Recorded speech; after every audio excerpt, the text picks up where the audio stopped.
नमस्कार, हमारे साथ इस वक्त खास मेहमान बातचीत करने के लिए मौजूद हैं। आपका नाम है सिमरनजीत सिंह टोहाना, जो कि अध्यात्म के शिक्षक हैं और अध्यात्म से जुड़ी हुई बातें करते हैं। आज हम इनसे कई मुद्दों पर बातचीत करेंगे, जानेंगे कि सिखिज्म आखिर है क्या।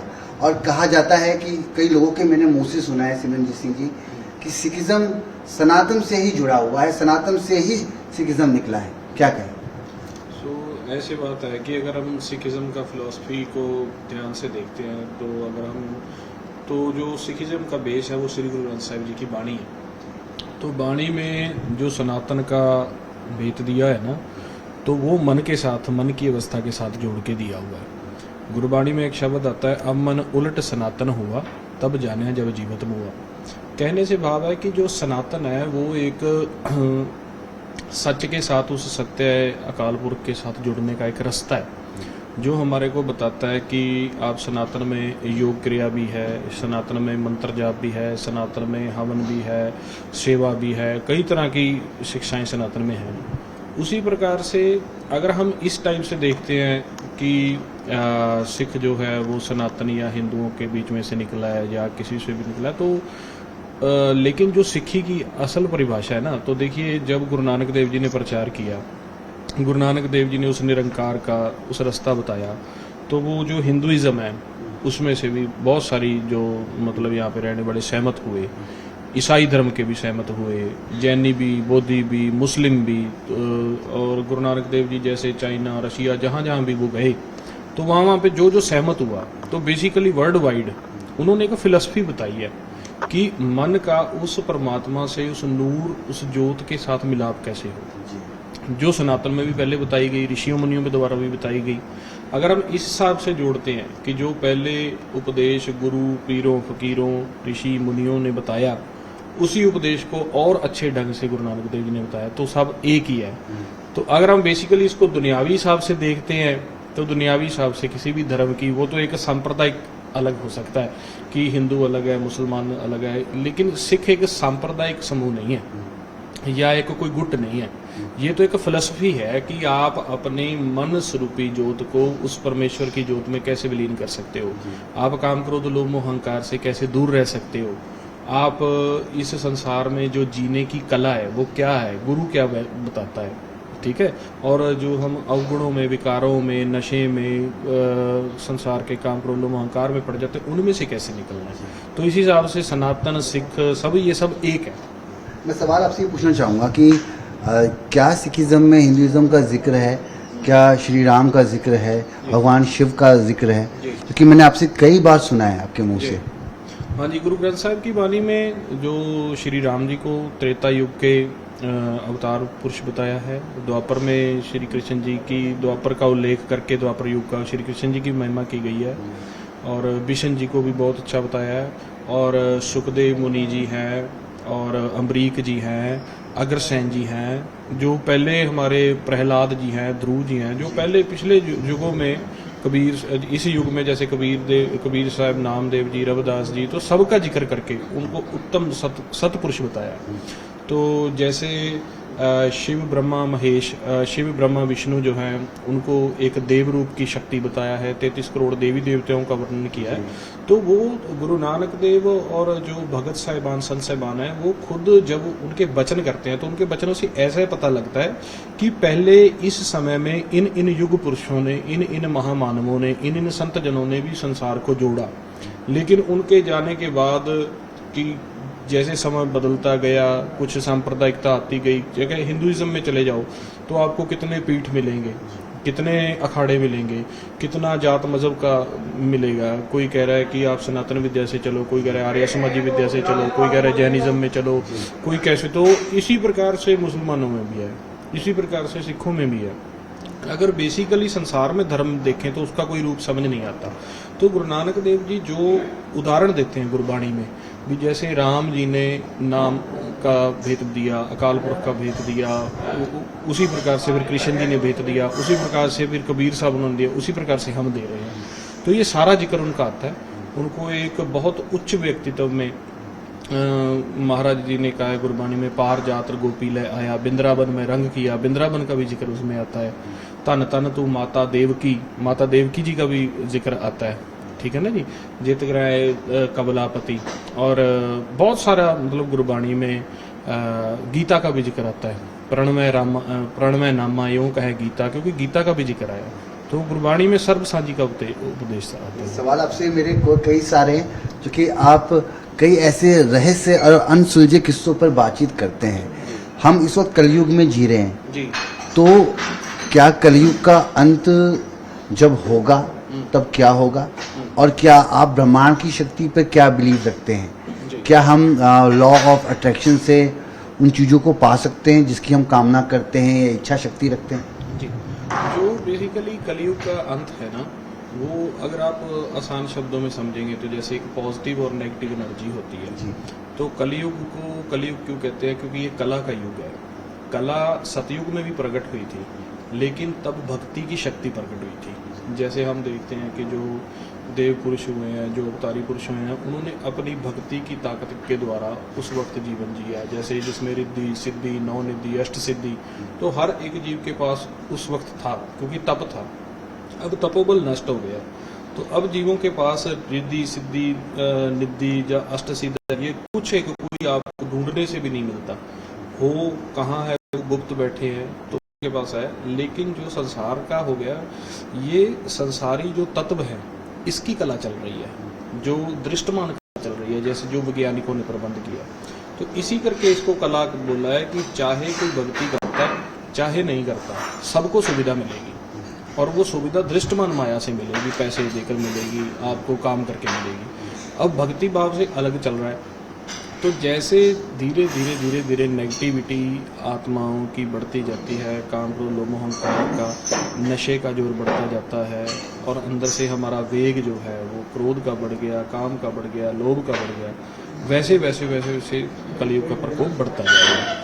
और जिस वक्त जैसे अब तो हम देखें जान अजान में भी नाम जप हो रहा है, सेवा सिमरन हो रही है, तीर्थों पर जाकर बहुत अच्छे भी लोग हैं अभी जो, जैसे जैसे ये अच्छी आत्माएं, हाई सोल जो पावर रखने वाली है, सेवा करने वाली, यहाँ से संसार से गुप्त होती जाएंगी, सच में समाती जाएंगी, वैसे वैसे कला का युग फिर बढ़ेगा।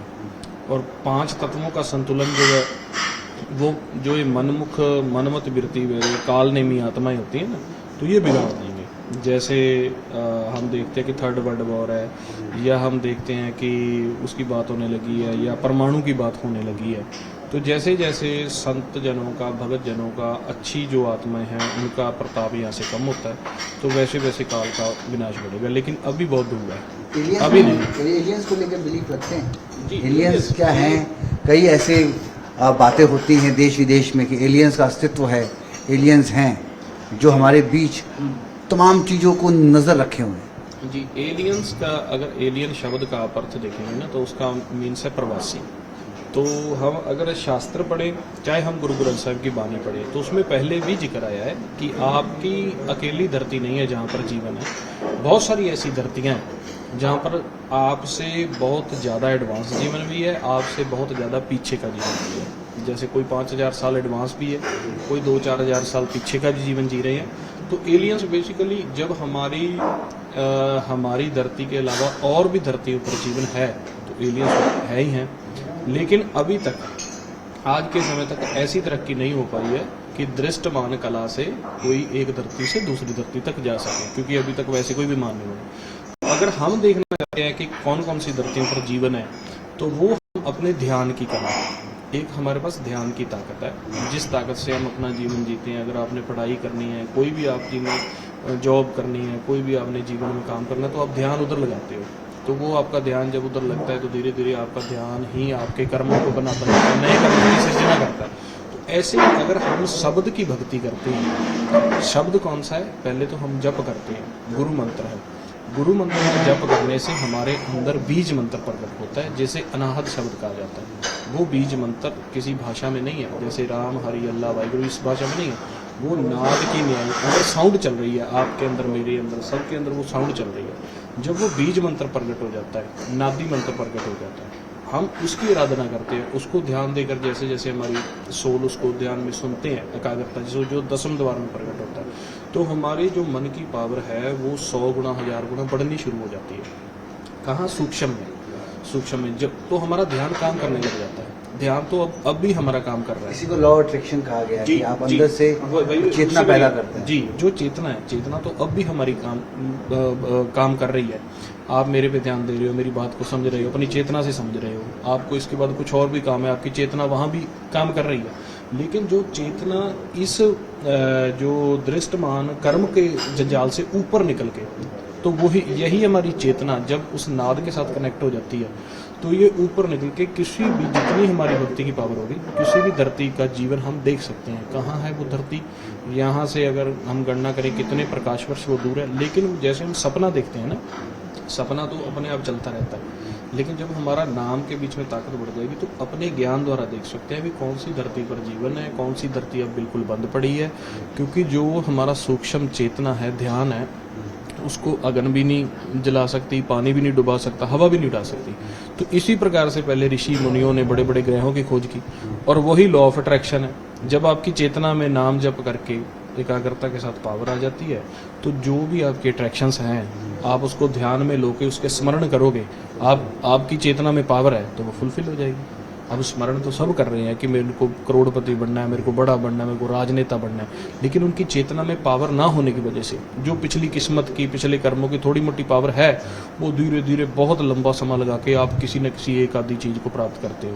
आपने पिछले जन्म की बात करी, तो अब पुनर्जन्म ये सब होता है जी, कि आप सोल ट्रैवल, और आप क्या एहसास कर पाते हो कि अपने पुराने जन्म में किस रूप में जन्म लिया होगा या क्या किया होगा? वो आपकी अट्रैक्शंस के ऊपर से ही पता लग जाता है। अगर आप देखोगे कि आप किस तरह की सोल, किन जोनियों में से आए हैं, तो आप खुद की अट्रैक्शन को देख लो। अगर आपके अंदर तामसिक भाव, तमोगुणी भाव, काम, क्रोध, लोभ, अहंकार ज़्यादा है, तो पताल लोक की जोनियों में से आता है। अगर हमें राजसी भाव ज़्यादा है, आशा, अभिलाषा, तृष्णा, संशय, पुण्य, घर परिवार, देश, तो हम रजोगुणी, जो कि भूम लोक की जोने हैं, उनमें से आते हैं। अगर हमारे से शुरू में ही सेवा भावना बहुत ज़्यादा है, शरीफियत है, किसी को बोलते नहीं, पैसे को तवज्जो नहीं देते, रिश्तों का तवज्जो, बस अपना सेवा भावना, तो हम आकाश लोक की जोनों में से हैं। और अगर आप आते यहाँ पे नाम जप, ग्रंथों के, शास्त्रों का अध्ययन, उनका प्रचार करने लगे, तो आप देवलोक की हो, तो वो हमारे को पता लग जाता है आम इमोशन से। लेकिन अगर हम ज़्यादा चाहें तो फिर हम नाम जप करके, तो जब हमारी ध्यान एक्टिवेट हो गया, दिव्य दृष्टि प्राप्त होती है नाम अंदर प्रकट होने से, नाम से आगे ज्योत प्रकट होती है, दिव्य दृष्टि प्राप्त हो जाती है, तो हम अपना बैक में जितना चिर मर्जी देख सकते हैं कि हम त्रेता युग में जब यहाँ भगवान श्री राम प्रचार कर रहे थे, उस वक्त हम कौन सी जोनों में थे। जरूरी नहीं हम उनके साथ रहे होंगे, ये हो सकता अच्छे कर्म हो तो साथ भी रहे हो, नहीं हो तो कौन सी कोई जोनों में होंगे। ठीक है जी। तो उससे पहले क्या थे, त्रेता वर्ष कितने का था, कहाँ पे एलियंस रह रहे हैं, एलियंस भाव प्रवासी और जूने कहाँ पे हैं, तो धरती में सूक्ष्म खजाना है वो कहाँ पर पड़ा है, कैसे है। जैसे ये सूक्ष्म आम भूत प्रेत शुक्र मृगाच आम सुनने को मिलता है, हम डर जाते हैं, लेकिन जब आप ध्यान की पावर से देखोगे, और वो तो इतनी हल्की जूने हैं कि वो हम हाँ जी, रूह है, बिल्कुल रूह, बिल्कुल है, सूक्ष्म जगत की जूने हैं, अच्छी बुरी दोनों, अच्छी बुरी दोनों हैं। लेकिन अब अच्छी जूने किनको कहते हैं, जो देवलोक में समाया है, जिनको हम 33 करोड़ देवी देवता कहते हैं ना, जो देवलोक में समाया है, जिनके दर्शन मात्र से ही हमारे संसार के कर्म पूरे हो जाते हैं, क्योंकि उनसे वाइब्रेशन आती है, और वो हर एक को दर्शन नहीं देते। हम कहेंगे हमारे को देवी के दर्शन हुए, किसी गुरुमुख के दर्शन हुए, ऐसे नहीं होते। जब आप भक्ति करते हो तो आपके तपोबल के अनुसार आपको दर्शन होते हैं, ध्यान शक्ति के हिसाब, वो फिर अपने आप दर्शन देते हैं, तो उनके दर्शन मात्र से, क्योंकि उनके पास तपोबल है। पर ऐसा कब होता है कि जब हम किसी ऐसी जगह पे जाते हैं, वो हॉन्टेड प्लेस है या वहाँ कोई घटना घटी हो, उसके बाद अगर कहते हैं कि अगर वो आत्मा कमज़ोर होती है तो उसके ऊपर वो हावी हो जाती है खराब आत्मा, नेगेटिविटी है। जैसे आप देखेंगे ना, एक छोटा बच्चा है, तो उसके सामने अगर कोई कुत्ता आ गया तो उससे डर जाएगा, क्योंकि उसकी नेगेटिविटी उस पर काम कर रही है। लेकिन अगर आप थोड़ा बड़ी उम्र में आ गए, आप में थोड़ी पावर आ गई, तो कुत्ते से आप नहीं डरोगे, आप उससे बड़ी चीज़ से डरोगे। जब आपके मन का स्तर बिल्कुल नीचे गिर जाता है, जब आप नेगेटिविटी विचारों में रहते हो, तो जो यहाँ पे सूक्ष्म जगत में नेगेटिव मन जो है, जिनको मानस जन्म मिला था लेकिन इसका लाहा नहीं प्राप्त कर पाए, तो वो ऐसी जूनों में आ गए, तो उनकी वाइब्स हमारे पे काम करती हैं। क्या काम करती हैं? उनके नज़दीक रहने से हमारे में गुस्सा, चिड़चिड़ापन, हमारा लॉस, हमारी ज़िंदगी बिल्कुल नेगेटिव हो जाएगी। ठीक है ना? जैसे अब फूल लगाएंगे, सब्जी लगाएंगे, वहाँ पे हमारे को तितलियों भंवरों को बुलाने की ज़रूरत नहीं है, वो अपने आप आ जाते हैं।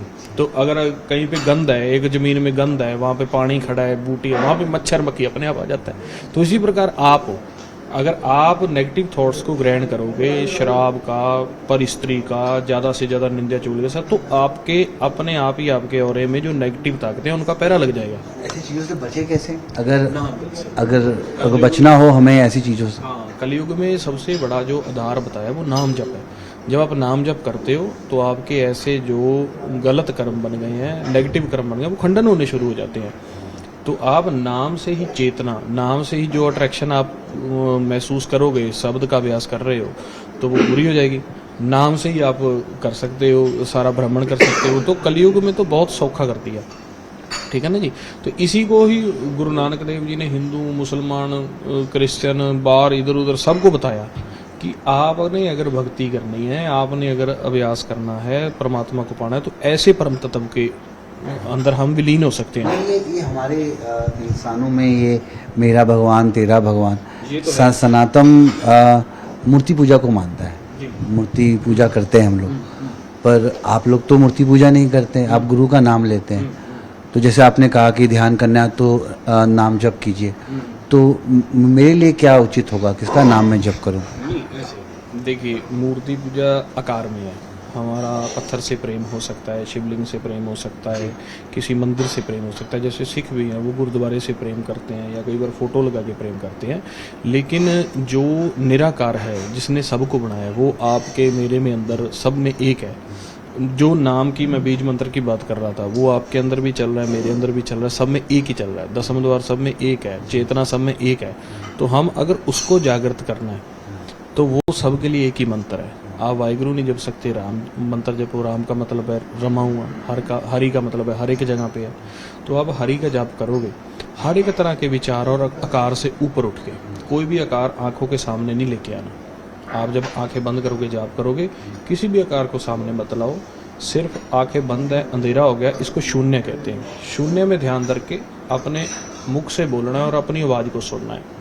रा म रा म रा म वा गुरु वा गुरु वा गुरु, इस प्रकार से अपनी आवाज़ को सुनना है। आंखें बंद है, शून्य में ध्यान है, यहीं से वो बीज मंत्र और निराकार का प्रकाश धीरे धीरे प्रकट होता जाएगा। बाकी बड़ी बात है साध संगत की, संतों के संग की। जिनका प्रैक्टिकल है, आप उनका संग करोगे, नाम जप करोगे, संगत करोगे, तो प्रकट हो जाएगा। आप नाम जप करते हैं, काफ़ी लंबे समय से कर रहे हैं जी। तो मैं अगर आपसे जानना चाहूँ कि मेरी इस वक्त इंटेंस फीलिंग क्या है, ये आप महसूस कर सकते हैं, या मैं क्या सोच रहा हूँ, या किस तरीके की मानसिकता रखता हूँ? हाँ, ये हम अपनी चेतना के साथ हर एक का, जैसे जो भी आता है उसका ऑरा, उसकी भावना, वो हमारे को महसूस होती है। लेकिन इसको हम सिद्धि में लेके जाना हो कि आपने मन की बात बता देनी, आपके विचारों की बता देना भी, ये तू सोच रहा है, ये तेरा घर है, ये तेरा, वो विवर्जित की जाती है गुरमत में, कि आप हुक्म में चलो। हाँ, क्योंकि बहुत सारे आज प्रचारक ऐसे भी हैं जो आपके मन की बात बताते हैं, आपके घर में क्या चल रहा है वो भी बताते हैं, वो सिद्धि आ जाती है। तो जो गुरमत का, भक्ति का सिद्धांत है, उसमें ये सिद्धियों को विवर्जित करके केवल नाम के साथ प्यार डलाया। क्योंकि मन एक ऐसा चीज़ है, क्योंकि ये हमेशा कुछ आसान ढूंढता है। तो जब हम नाम के साथ सिद्धि को भी लेके चलेंगे ना, तो ये नाम को छोड़ के फिर सिद्धि को पकड़ लेता है कि आप पहले ये बताओ, तो पता हर बात का चल जाता है। ऐसी कोई बात पूछूंगा, और मैं दर्शकों के लिए आपकी सवाल है ये कि जो लोग सुबह शाम गुरुद्वारे मत्था नहीं टेक पाते, अपनी रोज़मर्रा की ज़िंदगी में व्यस्त रहते हैं, वो अगर गुरु का नाम लेना चाहे और अपनी चेतना को जगाना चाहे या उस पर काम करना चाहे, तो कैसे वो कर सकते हैं? क्या नाम जप करें और कैसे समय दें अपने आप को? जी, कुदरत ने, संतों ने, वेदों शास्त्रों ने यही आसान तरीका बताया है। क्योंकि कलयुग में कला का इतना जोर होगा, पैसे का इतना जोर होगा, ज़िंदगी इतनी छोटी होगी, स्ट्रेस इतना होगा कि हर एक जीव अकेले में बैठ के, वन में जाके, नदियों पे बैठ के भक्ति नहीं कर सकेगा। तो उन्होंने सीधा कह दिया, कल में केवल नाम आधार, उठत बैठत सोवत नाम, कहो नानक जन के सदकाम। आप चलते फिरते उठते बैठते कर्म के साथ आपने सिमरन करना है, और जब आप कर्म से फ्री हो जाते हो तो जितना भी समय आप ज़्यादा से ज़्यादा निकालते हो एक चित्त बैठ के करना है। तो वो गुरु मंत्र का ही आधार बताया है। आप काम करो, काम के साथ साथ आप मुख में जप करते रहो, वाहिगुरु वाहिगुरु। अगर हो सके तो हमें करना भी चाहिए। आप संगत में आके एक बार मेहनत करो, संगत, क्योंकि संगत को स्कूल का दर्जा दिया है। आपने कोई भी जैसे कोर्स सीखना है, कोई भी आपने नौकरी सीखनी है, उसकी ट्रेनिंग लेनी पड़ती है। तो भक्ति के लिए, मन को साधने के लिए, नाम जप करने के लिए संगत में समय निकाल के आओ। वहाँ पे नाम जप करने का तरीका, ध्यान में बैठने का तरीका, कैसे मिलाप करते हैं, कैसे ध्यान करना है, वो सीखो। सीख के उसके बाद आप अपनी ज़िंदगी में उसको काम के साथ सिमरन करो, अकेले में बैठो। जब आपके अंदर वो बीज मंत्र प्रकट हो जाता है तो आप जहाँ भी जाओगे चलते फिरते आपको वो ध्वनि सुनती रहेगी। एक चित्त होकर बैठोगे तो बहुत सारी ध्वनि सुनेगी, काम करते सुनोगे तो वो महसूस होती रहेगी, सिमरन चलता रहेगा। तो सबसे जरूरी है संगत, जहाँ पर इस बात नाम जप करने का, बैठने का ट्रेनिंग दी जाती है। चेतना कैसे जागती है, कैसे चेतना को टिकाना है, कैसे विचारों से रहित करना है, कैसे नाम सुनना है, तो ये सारा एक तरीका है। तो वो तरीके का प्रचार हम भी कर रहे हैं। स्थान भी है टोहाना में, ब्रह्म विद्यालय जिसको कहते हैं, गुरमत विद्यालय बनाया हुआ है, जहाँ पे प्रोग्राम होते हैं, संगत आती भी है और अपने इस कीमती समय में से समय निकाल के फिर उसके बाद अपना गृहस्थ में कार्य करते हैं, सब करते हैं। जी, तमाम चीज़ों के बारे में बताने के लिए, अगर आप भी अपना जीवन सुधारना चाहते हैं तो जैसा कि सिमरनजीत सिंह टोहाना ने बताया कि आप नाम जप कीजिए, एकाग्रता के साथ ध्यान रखिए, चेतना जगाइए, आप अपने मन के मुताबिक जो भी इच्छा रखते हैं वो प्राप्त कर सकते हैं।